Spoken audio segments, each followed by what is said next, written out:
biggest mistake that New Atheism made? From the perspective of a former atheist turned Christian, we'll uncover the biggest mistakes atheism makes. What does someone who has walked both paths see as the critical errors in the atheist worldview? Join us as we explore the insights of a powerful journey from disbelief to faith and what it reveals about the shortcomings of atheism and the hope found in Christianity. For me, it's the statement that all religions are the same. They are not. I grew up as a Muslim. I'm a Christian now. And they're completely different. So it was a huge mistake to throw them all in one bucket and make this general statement about all religions being the same. Number one. Number two, I think that because of this attitude, religion is, it's superstition, it's untrue, it's unintelligent. I think a false dichotomy was created about, you can either have faith, you can be religious, or you can be a man of reason, but you can't be both. And that, I think, then created even more confusion, especially for young people looking for role models, looking to answer the question, what's the purpose and meaning of life? Why are we here? How do I relate to my fellow human beings? What's the good life? So those are two major ones. And then three, I think the organizing and then trying to mobilize people to choose atheism with both of these points, that I think then all it did was weaken and degenerate belief in Christianity, and it strengthened other religions. It strengthened Islam because it's consistent with what, for instance, members of the Muslim Brotherhood say about Christianity. They say it's false, it's weak, Muhammad is the last word. And so you listen to the atheists and they say they're saying it themselves. And it also opened, I think, the door for other pseudo-religions. Many of us have been discussing what wokism is. And in many ways it has, I know it is neo-Marxism or it's cultural Marxism as some call it, but it is with religious zeal that some people believe in it and don't question it. And there is this void, this spiritual need that people have, and they found it in wokism because wokism insists on justice and young people seeking to do what is right and what's good and what's just now find it in these either false gods or are in fact converting to Islam or are feeling quite frustrated with their own legacy. They've been told Christianity is synonymous with, it's the religion of the white man. And the white man, the white heterosexual man, is an exploiter, a slaveholder, a colonizer. He's awful. And so you can't be Christian, you have to be something else. And I think that in itself has created a lot of, and I think it's unintended, but anxieties, depressions, confusion. And so these are all things that we have to grapple with. The conversation raises critical questions about the impact of New Atheism on religion, culture, and individuals. Below is a Christian apologetic response to each question, providing depth, clarity, and biblical insights. What do you think is the biggest mistake that New Atheism made? The greatest error of New Atheism lies in its oversimplification of religion, lumping all belief systems together as equally irrational or harmful. This approach ignores significant differences between religions, particularly the unique claims of Christianity, such as the historical resurrection of Jesus Christ, 1 Corinthians 15:14.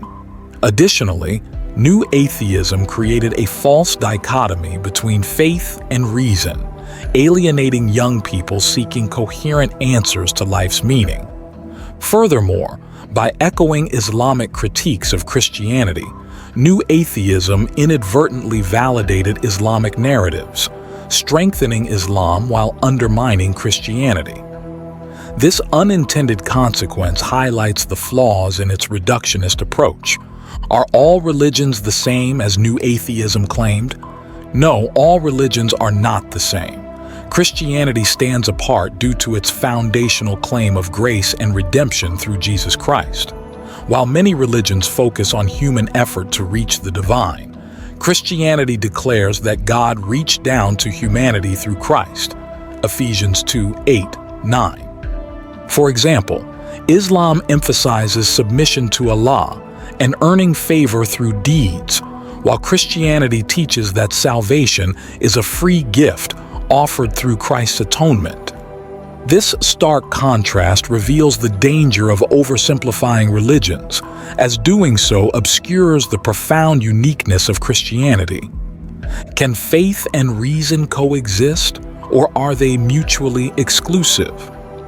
Faith and reason are not mutually exclusive. They complement one another. Christianity has a rich intellectual tradition that demonstrates how reason supports faith. For instance, Thomas Aquinas's 5 ways provide logical arguments for God's existence, while C.S. Lewis's writings, such as Mere Christianity, show how reason can lead to belief in Christ.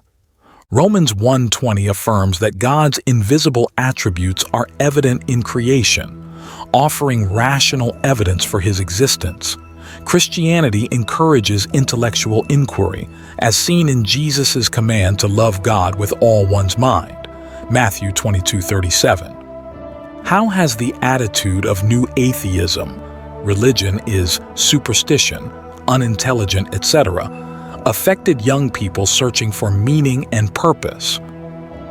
New atheism's dismissal of religion as superstition has left many young people adrift, struggling to find answers to fundamental questions about purpose, morality, and existence. Without a coherent worldview, they often turn to secular ideologies or despair. Christianity offers profound answers to these existential questions. Jesus declares in John 10:10, "I have come that they may have life, and have it to the full." The Christian worldview provides a framework for understanding life's purpose, grounded in a loving Creator who gives life meaning. Did new atheism unintentionally strengthen other religions, like Islam? Yes, new atheism inadvertently strengthened Islam by aligning with its critiques of Christianity. For instance, both new atheists and Islamic apologists argue that the Bible is unreliable and that Christianity is a corruption of true monotheism.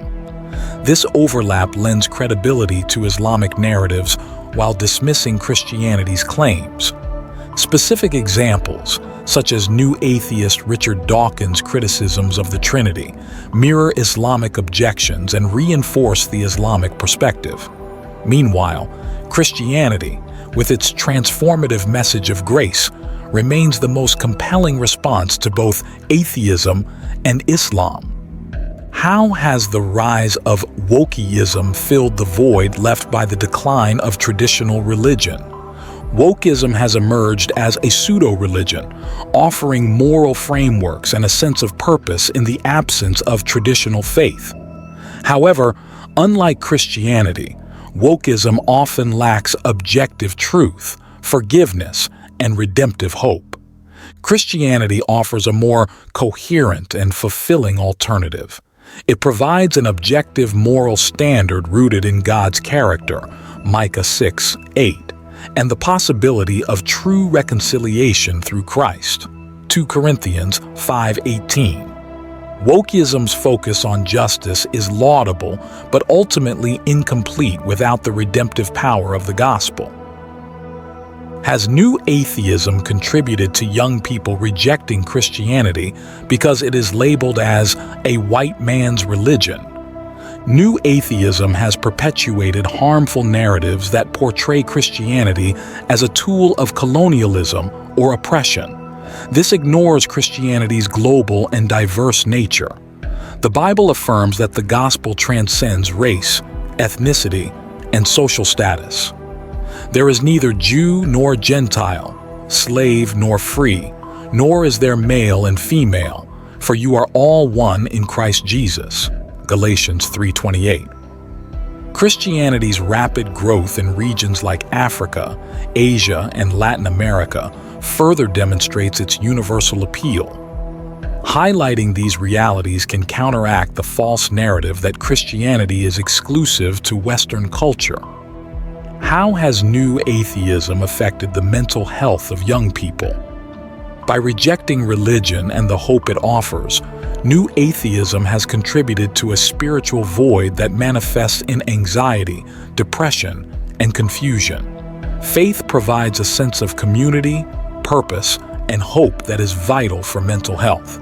Jesus offers rest for the weary, saying in Matthew 11:28-30, "Come to me, all you who are weary and burdened, and I will give you rest." Christianity's emphasis on love, forgiveness, and eternal hope addresses the root causes of despair, offering healing to those affected by the emptiness of secular ideologies. New atheism's oversimplifications and dismissals have created significant cultural and spiritual challenges. However, Christianity's unique message of grace, hope, and redemption provides a compelling answer to these issues. By engaging thoughtfully with these questions, we can guide young people toward the truth of the gospel and the abundant life offered by Jesus Christ.